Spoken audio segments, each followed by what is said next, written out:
নবুয়াতের দ্বাদশ বছর পবিত্র ২৭ রজব রাতের এক নিস্তব্ধ প্রহরে পুরো মক্কা নগরী যখন ঘুমের চাদরে ডাকা, তখন প্রিয় নবী হজরত মুহাম্মদ সাল্লাল্লাহু আলাইহিস সালাম তার চাচাতো বোন উম্মে হানির ঘরে শান্তিতে বিশ্রাম নিচ্ছিলেন।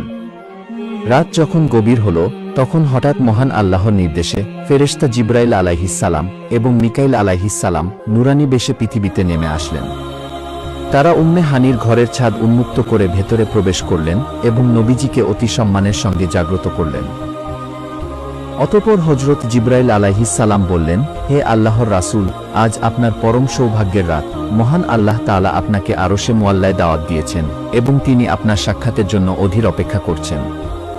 আল্লাহ তাআলার মহান আহ্বান শ্রবণ করার সঙ্গে সঙ্গেই রহমতের নবী হজরত মুহাম্মদ সাল্লাল্লাহু আলাইহিস সালামের পবিত্র অন্তর আনন্দে ভরে উঠল।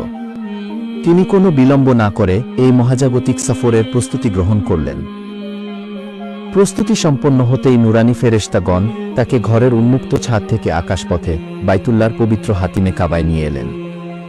সেখানে বিরাজ করছিল এক গভীর পবিত্রতা এবং শান্তির পরিবেশ। এরপর আল্লাহর নির্দেশে ফেরেশতাগণ নবীজিকে পবিত্র জমজম কূপের পাশে নিয়ে এসে শায়িত করলেন। সেখানেই সংঘটিত হল ইসলামের ইতিহাসের এক অলৌকিক ঘটনা, শাক্কে সদর, যা বক্ষ বিদীর্ণ করার ঘটনা হিসেবে চিরস্মরণীয়। ফেরেশতা জিবরাইল আলাইহিস সালাম নবীজির বক্ষ মোবারক বিদীর্ণ করে তার পবিত্র হৃদয় বের করে আনলেন। অতঃপর জান্নাত থেকে আনা একটি স্বর্ণপাত্রে রাখা জমজমের পানি দিয়ে সেই হৃদয় ধৌত করলেন। এরপর তা ঈমান, ইয়াকিন এবং হিকমতের নূরে পরিপূর্ণ করে দেওয়া হয়, যাতে নবীজির অন্তর আল্লাহর ভালোবাসা এবং সৃষ্টি জগতের জ্ঞানে পূর্ণ হয়ে ওঠে। তিনি যেন ঊর্ধ্ব জগতের নূর এবং আল্লাহর তাজাল্লি সহ্য করার শক্তি লাভ করেন। অতঃপর সেই নুরানি হৃদয় পুনরায় নবীজির পবিত্র দেহে যথাস্থানে স্থাপন করলেন। এই আধ্যাত্মিক প্রস্তুতির মাধ্যমে তিনি দুনিয়ার সীমা অতিক্রম করে আরশে আজিম এবং মহান আল্লাহ তাআলার সান্নিধ্যে যাওয়ার জন্য সম্পূর্ণভাবে যোগ্য হয়ে উঠলেন। এরপর আল্লাহ তাআলার পক্ষ থেকে নবীজি হজরত মুহাম্মদ সাল্লাল্লাহু আলাইহিস সালামের জন্য নিয়ে আসা হল একটি অলৌকিক বাহন, যার নাম বোরাক। হাদিসের বর্ণনা অনুযায়ী বোরাক ছিল জান্নাতের এক বিশেষ প্রাণী, গাধার চেয়ে বড়, আবার খচ্চরের চেয়ে কিছুটা ছোট। তার গতি ছিল এতটাই দ্রুত, চোখের শেষ সীমায় গিয়ে পড়ত তার প্রতিটি কদম। নবীজি হজরত মুহাম্মদ সাল্লাল্লাহু আলাইহিস সালামকে যখন বোরাকের পিঠে আরোহণ করার জন্য বলা হল, তিনি শান্তভাবে তার দিকে অগ্রসর হলেন। কিন্তু নবীজিকে প্রথমে চিনতে না পেরে বোরাক হঠাৎ অস্থির হয়ে লাফাতে শুরু করল। তখন ফেরেশতাদের সর্দার হজরত জিবরাইল আলাইহিস সালাম কঠোর কণ্ঠে বোরাককে বললেন, হে বোরাক, তুমি কি জানো কার সঙ্গে এমন আচরণ করছো? আজ তোমার পিঠে যিনি আরোহণ করবেন তিনি কুল মাখলুকাতের সর্দার, আল্লাহ তাআলার সবচেয়ে প্রিয় বান্দা হজরত মুহাম্মদ সাল্লাল্লাহু আলাইহিস সালাম। আজ পর্যন্ত তার চেয়ে বেশি সম্মানিত কেউ তোমার পিঠে আরোহণ করেননি। এই কথা শুনে বোরাক সঙ্গে সঙ্গে লজ্জায় নত হয়ে গেল, তার সমস্ত অস্থিরতা দূর হয়ে গেল এবং সে শান্ত এবং বিনীত হয়ে দাঁড়িয়ে রইল। এরপর নবীজি হজরত মুহাম্মদ সাল্লাল্লাহু আলাইহিস সালাম বোরাকের পিঠে আরোহণ করলেন। নবীজির শাওয়ার হওয়ার পর হজরত জিবরাইল আলাইহিস সালাম বোরাকের রেকাব ধরলেন এবং হজরত মিকাইল আলাইহিস সালাম লাগাম ধরে সামনে অগ্রসর হতে লাগলেন। এভাবেই শুরু হলো এক মহিমান্বিত এবং ঐতিহাসিক পথ চলা। চলতে চলতে তারা খেজুর গাছে ভরপুর এক সবুজ প্রান্তরে পৌঁছালেন। সেখানে পৌঁছে হজরত জিবরাইল আলাইহিস সালাম বললেন, হে আল্লাহর রাসূল, এটাই আপনার হিজরতের ভূমি, এই স্থানের নাম ইয়াসরিব। কিছুদিন পর আপনি এখানে হিজরত করে আসবেন আর এখানেই আপনার নতুন জীবনের সূচনা হবে। নবীজি হজরত মুহাম্মদ সাল্লাল্লাহু আলাইহিস সালাম গভীর মনোযোগে সেই স্থানটি পর্যবেক্ষণ করলেন। এরপর তারা আবার রওনা হলেন। কিছু দূর অগ্রসর হয়ে তারা পৌঁছালেন একটি সাদা রঙের জমিনে। তখন হজরত জিবরাইল আলাইহিস সালাম বললেন, হে আল্লাহর রাসূল, এই স্থানের নাম মাদায়েন। এখানেই অবস্থিত রয়েছে পবিত্র তুর পর্বত, যেখানে হজরত মুসা আলাইহিস সালাম আল্লাহ তাআলার সঙ্গে কথা বলেছিলেন এবং তার তাজাল্লি প্রত্যক্ষ করেছিলেন।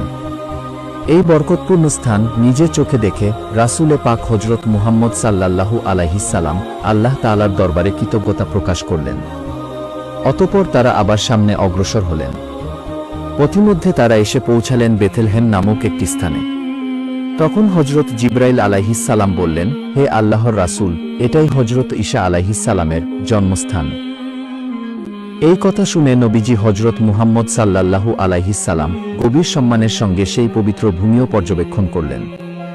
এরপর নবীজি হজরত মুহাম্মদ সাল্লাল্লাহু আলাইহিস সালাম আবার সম্মুখে অগ্রসর হতে লাগলেন। পথ চলতে চলতে হঠাৎ তিনি রাস্তার ধারে একজন বৃদ্ধা মহিলাকে দাঁড়িয়ে থাকতে দেখলেন। তাকে দেখে নবীজি অবাক হয়ে হজরত জিবরাইল আলাইহিস সালামের কাছে তার পরিচয় জানতে চাইলেন। তখন জিবরাইল আলাইহিস সালাম বললেন, হে আল্লাহর রাসূল, আপনি সামনে অগ্রসর হন, তার দিকে মনোযোগ দেবেন না। নবীজি সাল্লাল্লাহু আলাইহিস সালাম জিবরাইলের কথা মতো সামনে এগিয়ে গেলেন। কিছু দূর যেতেই তিনি আরেকটি দৃশ্য দেখলেন। একজন বৃদ্ধ লোক রাস্তার পাশে দাঁড়িয়ে নবীজিকে বারবার তার দিকে ডাকছে, যেন তাকে থামিয়ে নিজের কাছে নিতে চায়। এই সময় হজরত জিবরাইল আলাইহিস সালাম নবীজিকে সতর্ক করে বললেন, হে আল্লাহর রাসূল, দ্রুত সামনের দিকে অগ্রসর হন। সাবধান, তার ডাকে কোনোভাবেই সাড়া দেবেন না।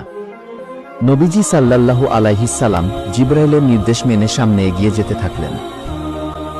কিছু দূর অগ্রসর হওয়ার পর হঠাৎ নবীজির সঙ্গে কয়েকজন সম্মানিত ব্যক্তির সাক্ষাৎ হল। তারা নবীজিকে দেখামাত্রই গভীর শ্রদ্ধা ও ভালোবাসায় সালাম জানাতে লাগলেন। তখন হজরত জিবরাইল আলাইহিস সালাম বললেন, হে আল্লাহর রাসূল, আপনি তাদের সালামের জবাব দিন। নবীজি সাল্লাল্লাহু আলাইহিস সালাম তাদের সালামের জবাব দিলেন। সালামের জবাব পেয়ে তারা শান্তভাবে সেখান থেকে বিদায় নিলেন। এরপর হজরত জিবরাইল আলাইহিস সালাম নবীজিকে বললেন, হে আল্লাহর রাসূল, যারা আপনাকে সালাম জানিয়েছিলেন তারা হলেন হজরত ইব্রাহিম, হজরত ঈসা এবং হজরত মুসা আলাইহিমুসসালাম। আর আপনি যে বৃদ্ধা মহিলাকে রাস্তার পাশে দাঁড়িয়ে থাকতে দেখেছিলেন সে ছিল দুনিয়া, এবং যে বৃদ্ধ লোক আপনাকে বারবার তার দিকে ডাকছিল সে ছিল অভিশপ্ত শয়তান। তারা উভয়ে আপনাকে নিজেদের দিকে প্রলুব্ধ করতে চেয়েছিল, কিন্তু আল্লাহ তাআলা আপনাকে হেফাজত করেছেন। যদি আপনি তাদের আহ্বানে সাড়া দিতেন তবে আপনার উম্মতেরা গোমরাহিতে লিপ্ত হতো। এরপর নবীজি হজরত মুহাম্মদ সাল্লাল্লাহু আলাইহিস সালাম আবার সফর শুরু করলেন। কিছু দূর অগ্রসর হওয়ার পর তিনি এক ভয়াবহ দৃশ্য প্রত্যক্ষ করলেন। তিনি দেখলেন কিছু লোক দাঁড়িয়ে আছে, কিন্তু তারা স্বাভাবিক মানুষের মতো নয়। তাদের চেহারায় মানুষের অবয়ব থাকলেও সৌন্দর্য নেই, বরং বিকৃত, ভীতি এবং অস্বস্তি। দেখলে মনে হয় যেন মানুষ হয়েও মানুষ নয়। নবীজি থমকে গিয়ে জিজ্ঞেস করলেন, হে জিবরাইল, এরা কারা? মানুষের চেহারা নিয়েও কেন এরা এমন বিকৃত?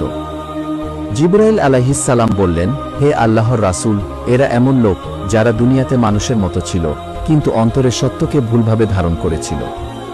তারা জানত কিন্তু মানেনি, এবং বুঝত তবুও অবহেলা করেছে। তাদের পাপের জন্যই তাদের রূহের সৌন্দর্য নষ্ট হয়ে গেছে। এই দৃশ্য কোনো চূড়ান্ত শাস্তি ছিল না, বরং এটি ছিল একটি প্রতীক, যাতে বোঝানো হয়েছে মানুষের শুধু শরীর নয়, তার আসল পরিচয় তার আত্মা। যখন আত্মা নষ্ট হয় তখন চেহারা থাকলেও মানবিক সৌন্দর্য হারিয়ে যায়। এরপর কিছু দূর এগোতেই নবীজি সাল্লাল্লাহু আলাইহিস সালাম আরেকটি দৃশ্য দেখলেন। তিনি দেখলেন কিছু আত্মা আছে যারা শাস্তির আগুনে পুড়তেছে না, কিন্তু শান্তিতেও নেই। তাদের চারপাশ ভারী, বুকে জমে থাকা আফসোস, দুই চোখে ভীতি এবং চেহারায় অনিশ্চয়তা। নবীজি সাল্লাল্লাহু আলাইহিস সালাম অনুভব করলেন এরা খুবই কষ্টে আছে, কিন্তু এরা জানে না তাদের পরবর্তী অবস্থা কি হবে। নবীজি জিজ্ঞেস করলেন, হে জিবরাইল, এরা কারা? জিবরাইল আলাইহিস সালাম বললেন, এরা সেই আত্মা যারা দুনিয়াতে আল্লাহকে পুরোপুরি ভুলে যায়নি, আবার আল্লাহকে যথার্থ গুরুত্বও দেয়নি। নামাজ ছিল কিন্তু নিয়ম ছিল না, তাওবা ছিল কিন্তু দেরি করেছিল, গুনাহ ছিল কিন্তু গুনাহ ছাড়ার সংকল্প ছিল না। এখন এরা অবস্থান করতেছে বরজাকে, তারা দুনিয়া থেকে বিচ্ছিন্ন এবং আখিরাত থেকেও বহু দূরে। এই দৃশ্যে এটাই বোঝানো হয়েছে, মৃত্যুর পরেই সঙ্গে সঙ্গে শান্তি অথবা শাস্তি সাথে সাথে আসে না, বরং অনেকের জন্য আসে একটি দীর্ঘ অশান্তির অপেক্ষা। এরপর নবীজি সাল্লাল্লাহু আলাইহিস সালাম কিছু দূর অগ্রসর হয়ে সামনে তাকিয়ে হঠাৎ আগুনের একটি লেলিহানের ঝলক অনুভব করলেন। এক মুহূর্তের জন্য মনে হলো পুরো পরিবেশ আগুনে ভরে গেছে, কিন্তু তিনি সেখানে প্রবেশ করলেন না। নবীজি বুঝে গেলেন এটি চূড়ান্ত জাহান্নাম ছিল না, এটা কেবল ইঙ্গিত হিসেবেই দেখানো হয়েছে। তখন জিবরাইল আলাইহিস সালাম বললেন, হে আল্লাহর রাসূল, এটা কোনো কল্পনা নয় এবং এটা ভবিষ্যতের গল্পও নয়। এটা এক বাস্তবতা যা পূর্বেই সৃষ্টি করা হয়েছে। এই আগুন দেখানো হলো যাতে উম্মত কখনো না বলে জাহান্নাম তো অনেক পরে হবে, কিন্তু না, এটা এখনই প্রস্তুত। এভাবেই অসংখ্য সতর্কবার্তা ও নিদর্শন প্রত্যক্ষ করতে করতে রাসূলে পাক হযরত মুহাম্মদ সাল্লাল্লাহু আলাইহিস সালাম অবশেষে বায়তুল মুকাদ্দাসে এসে উপস্থিত হলেন। সেখানে পৌঁছে নবীজি সাল্লাল্লাহু আলাইহিস সালাম বোরাককে সেই আংটার সঙ্গে বেঁধে রাখলেন যেখানে পূর্ববর্তী নবীগণ তাদের বাহন বেঁধে রাখতেন। কোনো কোনো বর্ণনায় এসেছে হযরত জিবরাইল আলাইহিস সালাম আঙুল দিয়ে একটি পাথর ছিদ্র করে দেন আর সেই ছিদ্রে নবীজি সাল্লাল্লাহু আলাইহিস সালাম বোরাককে বেঁধে রাখেন। অতঃপর রাসূল সাল্লাল্লাহু আলাইহিস সালাম যখন পবিত্র বায়তুল মুকাদ্দাসে প্রবেশ করলেন তখন বরকতপূর্ণ সেই পরিবেশে তিনি প্রথমেই মহান প্রভুর সন্তুষ্টির জন্য 2 রাকাত দুকুলুল মসজিদ নামাজ আদায় করলেন। আল্লাহ তাআলা তার প্রিয় হাবিবকে এক অনন্য সম্মান প্রদানের লক্ষ্যে পূর্ববর্তী সকল আম্বিয়া আলাইহিস সালামকে সেখানে উপস্থিত করেছিলেন। তাদের সাথে সেখানে আগত হয়েছিলেন অসংখ্য নুরানি ফেরেশতা। একটি সময় হযরত জিবরাইল আলাইহিস সালাম আজান দিলেন। আজানের ধ্বনি শেষ হওয়ার পর সকল নবী রাসূল নামাজের জন্য কাতারবদ্ধ হয়ে দাঁড়িয়ে গেলেন। কিন্তু এক অভাবনীয় মুহূর্ত তৈরি হল। সকল নবীদের উপস্থিতিতে আজ ইমামতি করবেন কে, এই নিয়ে যখন এক পবিত্র কৌতূহল বিরাজ করছিল, ঠিক তখনই জিবরাইল আলাইহিস সালাম মহান আল্লাহর পক্ষ থেকে প্রাপ্ত নির্দেশে নবীজির হাত ধরে তাকে ইমামের স্থানে দাঁড় করিয়ে দিলেন। নবীজি সাল্লাল্লাহু আলাইহিস সালাম সকল নবী ও রাসূলের ইমাম হয়ে 2 রাকাত নামাজ সম্পন্ন করলেন। নামাজ শেষে গায়েবী আওয়াজ এলো, আল্লাহ তাআলা নবীজিকে ইমামুল মুরসালিন তথা সকল রাসূলের ইমাম খেতাব প্রদান করে তার শ্রেষ্ঠত্ব ঘোষণা করলেন। নামাজ পরবর্তী সময়ে নবীজি সাল্লাল্লাহু আলাইহিস সালাম বিশেষ কয়েকজন নবীর সাথে কুশল বিনিময় ও সৌজন্য সাক্ষাৎ করলেন। নবীগণের পরম শ্রদ্ধা এবং অভ্যর্থনা শেষে তিনি বায়তুল মুকাদ্দাস থেকে বের হয়ে আসলেন। ঠিক সেই মুহূর্তে নবীজির সম্মুখে 3টি পেয়ালা পেশ করা হলো, একটি ছিল পানির, একটি দুধের এবং অপরটি ছিল শরাবের।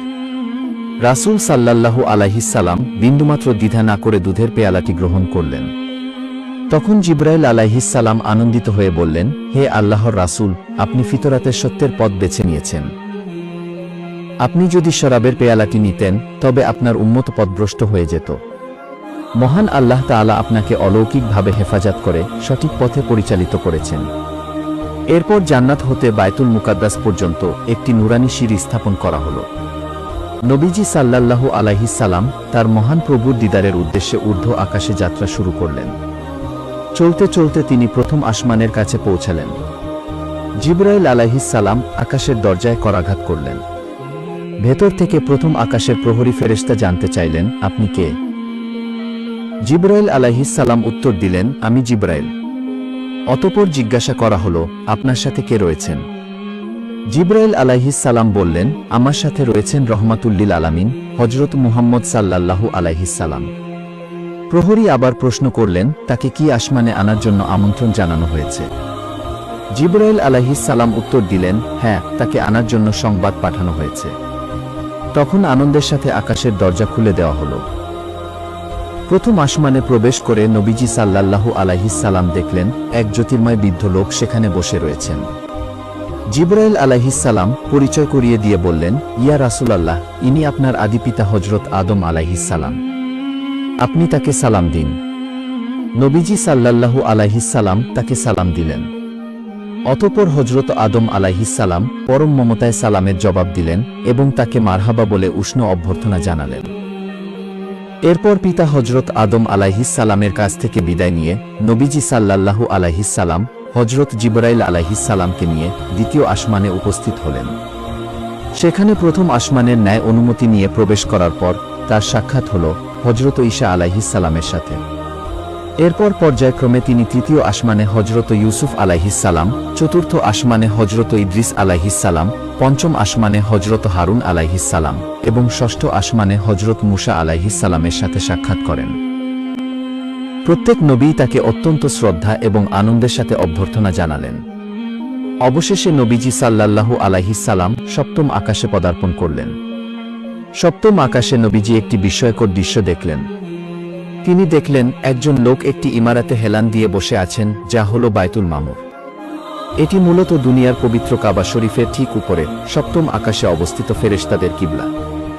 জিবরাইল আলাইহিস সালাম জানালেন, এই পবিত্র ঘরে প্রতিদিন ৭০,০০০ ফেরেশতা তাওয়াফ করেন। যে দল একবার তাওয়াফ করার সুযোগ পায় তারা দ্বিতীয়বার তাওয়াফ করার সুযোগ পাবে না।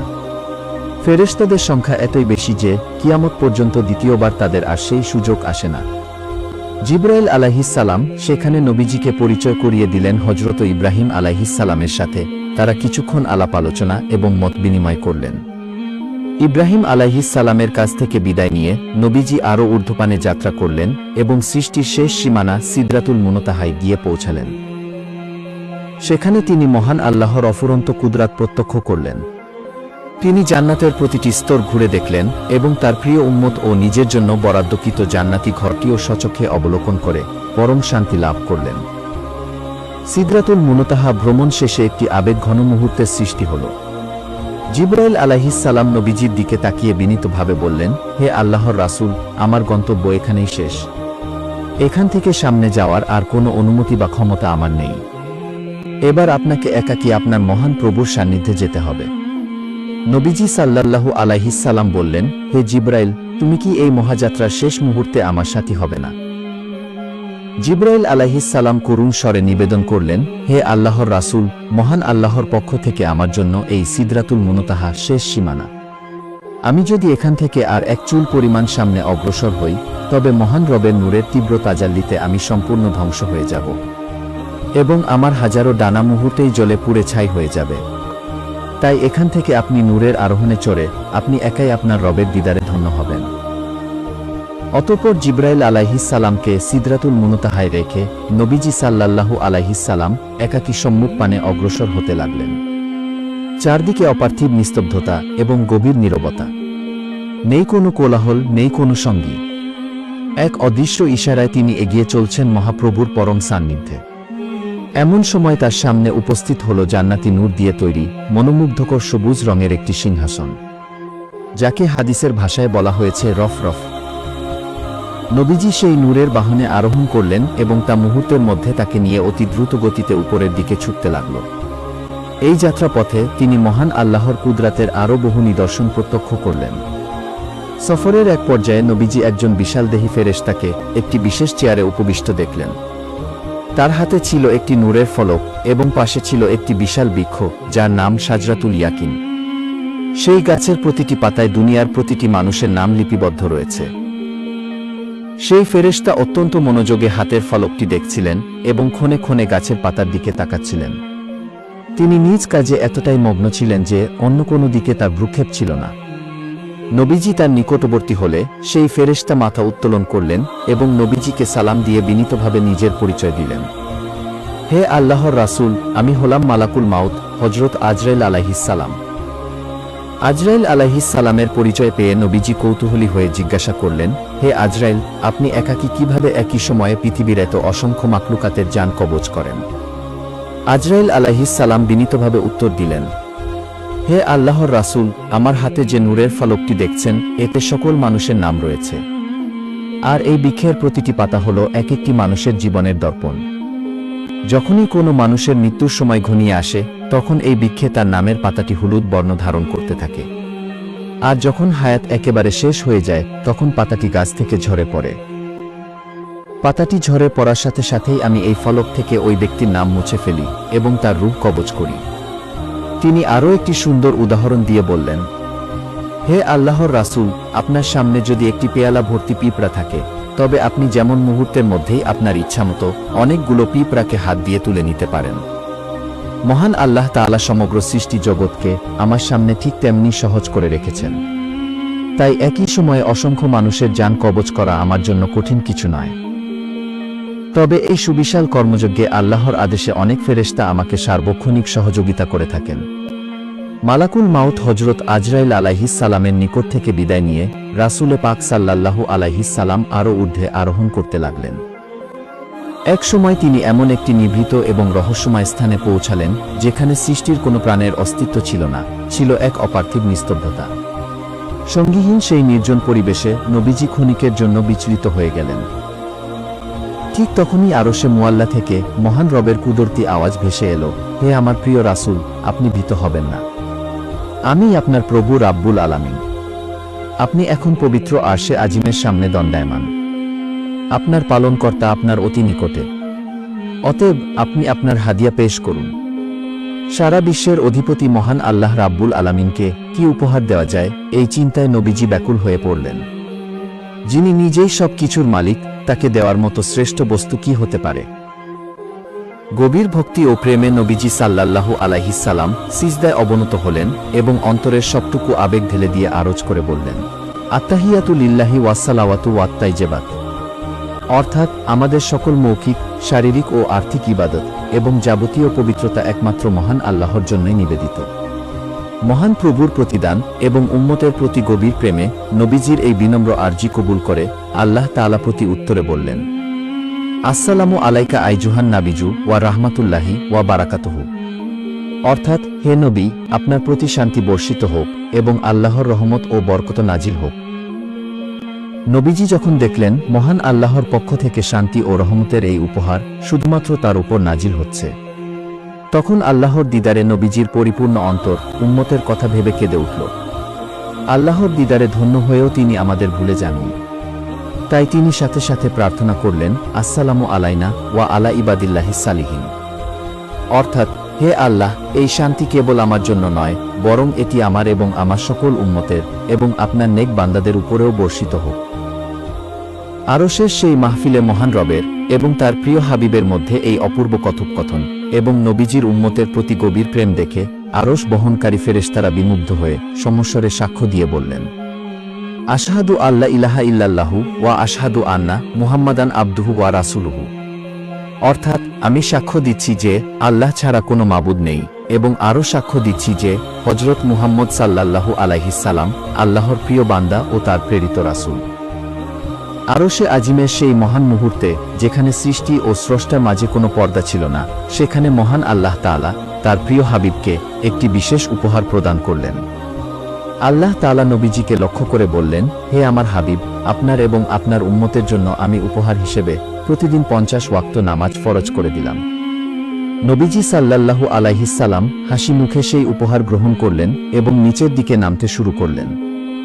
ষষ্ঠ আকাশে আসার পর হযরত মূসা আলাইহিস সালামের সাথে নবীজির আবার সাক্ষাৎ হল।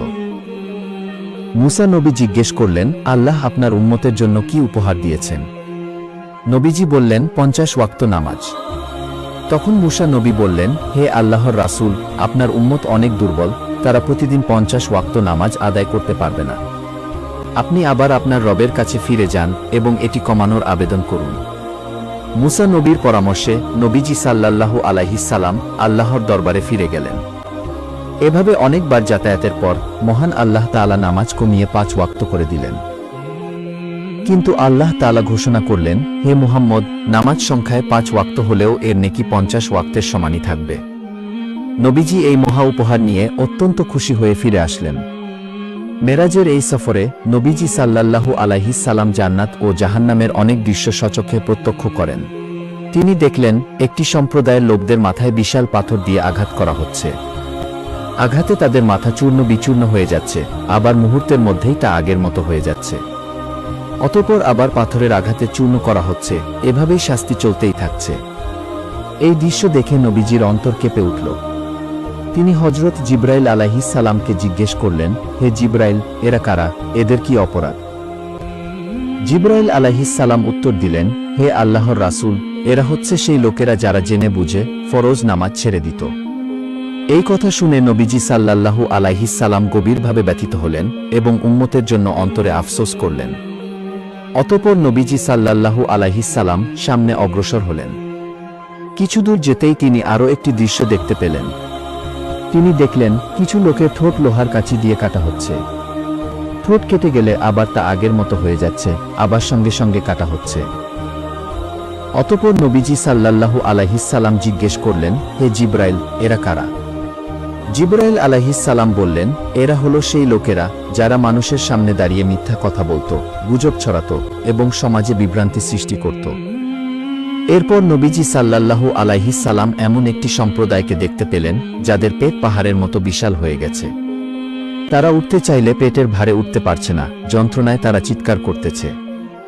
নবীজি সাল্লাল্লাহু আলাইহিস সালাম জিজ্ঞেস করলেন, হে জিবরাইল, এরা কারা? জিবরাইল আলাইহিস সালাম উত্তর দিলেন, হে আল্লাহর রাসূল, এরা হলো সুদ গ্রহণকারী এবং সুদের ব্যবসায় লিপ্ত লোকেরা। অতঃপর নবীজি সাল্লাল্লাহু আলাইহিস সালাম আরও সামনে অগ্রসর হলেন। সামান্য পথ অতিক্রম করে নবীজি সাল্লাল্লাহু আলাইহিস সালাম একটি চুলার মতো গভীর গর্ত দেখতে পেলেন। গর্তের ভেতরে ছিল নগ্ন নারী ও পুরুষ। নিচের দিক থেকে দাও দাও আগুনের শিখা উঠে আসছে, আর তারা আগুনে পুড়ে ভয়াবহভাবে চিৎকার করছে। নবীজি সাল্লাল্লাহু আলাইহিসসালাম জিজ্ঞেস করলেন, হে জিবরাইল, এরা কারা? জিবরাইল আলাইহিসসালাম বললেন, এরা হলো ব্যভিচার এবং জেনাকারী নারী ও পুরুষ। এরপর নবীজি সাল্লাল্লাহু আলাইহিসসালাম দেখলেন কিছু লোক আগুন খাচ্ছে, আর সেই আগুন তাদের পেট দিয়ে বের হয়ে যাচ্ছে। এই দৃশ্য দেখে নবীজি সাল্লাল্লাহু আলাইহিসসালাম জিজ্ঞেস করলেন, হে জিবরাইল, এরা কারা? কেন এদেরকে এভাবে শাস্তি দেওয়া হচ্ছে? জিবরাইল আলাইহিসসালাম বললেন, এরা হলো সেই লোকেরা যারা এতিমের সম্পদ অন্যায়ভাবে ভোগ করত। অতঃপর নবীজি সাল্লাল্লাহু আলাইহিসসালাম আরও সামনে অগ্রসর হলেন। সেখানে তিনি এমন এক সম্প্রদায়কে দেখলেন যাদের লজ্জাস্থানের মধ্যে আগুনের রশি বাঁধা। তারা উত্তপ্ত পাথর ও জাক্কুম ফল খাচ্ছে এবং জাক্কুম ফলের তীব্র যন্ত্রণায় চিৎকার করতেছে। নবীজি সাল্লাল্লাহু আলাইহিসসালাম জিজ্ঞেস করলেন, হে জিবরাইল, এরা কারা? জিবরাইল আলাইহিসসালাম বললেন, এরা হলো সেই লোকেরা যাদের উপর জাকাত ফরজ ছিল, কিন্তু তারা তা আদায় করেনি। এরপর নবীজি সাল্লাল্লাহু আলাইহিসসালাম আরেকটি সম্প্রদায়ের কাছে পৌঁছালেন। সেখানে তিনি দেখলেন দুইটি পাত্রে গোশত রাখা আছে, একটিতে ছিল ভালো এবং তাজা গোশত, আর অন্যটিতে ছিল পচা দুর্গন্ধযুক্ত গোশত। অথচ তারা ভালো গোশত রেখে পচা গোশত খাচ্ছে। তখন নবীজি সাল্লাল্লাহু আলাইহিসসালাম জিজ্ঞেস করলেন, হে জিবরাইল, এরা কারা? কেন এরা পচা গোশত ভক্ষণ করছে? জিবরাইল আলাইহিসসালাম বললেন, হে আল্লাহর রাসূল, এরা হলো সেই লোকেরা যাদের ঘরে বৈধ ও পবিত্র স্বামী স্ত্রী থাকার পরেও অন্যের স্বামী স্ত্রীর সঙ্গে ব্যভিচারে লিপ্ত হতো। অবশেষে সমস্ত ভ্রমণ শেষে নবীজি সাল্লাল্লাহু আলাইহিসসালাম পুনরায় জিবরাইল আলাইহিসসালামের সাথে বায়তুল মুকাদ্দাসে ফিরে আসলেন। সেখান থেকে বোরাকে চড়ে মুহূর্তের মধ্যে মক্কায় উম্মে হানির ঘরে নিজ বিছানায় ফিরে আসলেন।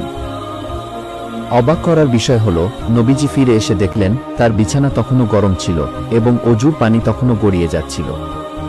অর্থাৎ দুনিয়ার হিসেবে এটি ছিল সময়ের এক অতি ক্ষুদ্র অংশ, কিন্তু আল্লাহর কুদরতে এটি ছিল একটি বিশাল ইতিহাস। পরদিন সকালে নবীজি সাল্লাল্লাহু আলাইহিসসালাম কাবার চত্বরে বসে কুরাইশদের নিকটে মেরাজের এই অলৌকিক ঘটনা বর্ণনা করলেন। আবু জেহেল এবং মক্কার কাফেররা এই কথা শুনে বিদ্রূপ করতে লাগল। তারা বলল, এক রাতে বায়তুল মুকাদ্দাস গিয়ে আবার আসমান ভ্রমণ করে ফিরে আসা অসম্ভব। তারা হযরত আবু বকর রাদিয়াল্লাহু তাআলা আনহু কাছে গিয়ে বলল, তুমি কি তোমার বন্ধুর কথা শুনেছ? সে দাবি করছে এক রাতেই নাকি সে 7 আসমান ঘুরে এসেছে। আবু বকর কোনো দ্বিধা ছাড়াই বললেন, যদি মুহাম্মদ সাল্লাল্লাহু আলাইহিসসালাম এই কথা বলে থাকেন তবে তা ধ্রুব সত্য। কারণ আসমান থেকে ওহী আসার কথা যদি আমি বিশ্বাস করতে পারি, তবে তার আসমানে যাওয়ার কথা কেন বিশ্বাস করব না? এই দৃঢ় বিশ্বাসের কারণে নবীজি তাকে সিদ্দিক বা মহাসত্যবাদী উপাধি দান করেন। কুরাইশরা তখন নবীজিকে পরীক্ষা করার জন্য বায়তুল মুকাদ্দাসের খুঁটিনাটি বর্ণনা করতে বলল। মহান আল্লাহ তাআলা তখন নবীজির চোখের সামনে বায়তুল মুকাদ্দাসের দৃশ্য তুলে ধরলেন। নবীজি দেখে দেখে সব প্রশ্নের সঠিক উত্তর দিলেন। কাফেররা অবাক হয়ে গেল, কিন্তু তাদের অহংকার তাদের সত্য গ্রহণে বাধা দিল। মেরাজের এই ঘটনাটি ছিল প্রিয় নবীজির জীবনের শ্রেষ্ঠ মোজেজা এবং মুমিনদের জন্য এক বিরাট পরীক্ষা। এটা আমাদের শিক্ষা দেয় আল্লাহর কুদরতের কাছে কোনো কিছুই অসম্ভব নয় এবং নামাজই হলো মুমিনের জন্য মেরাজ।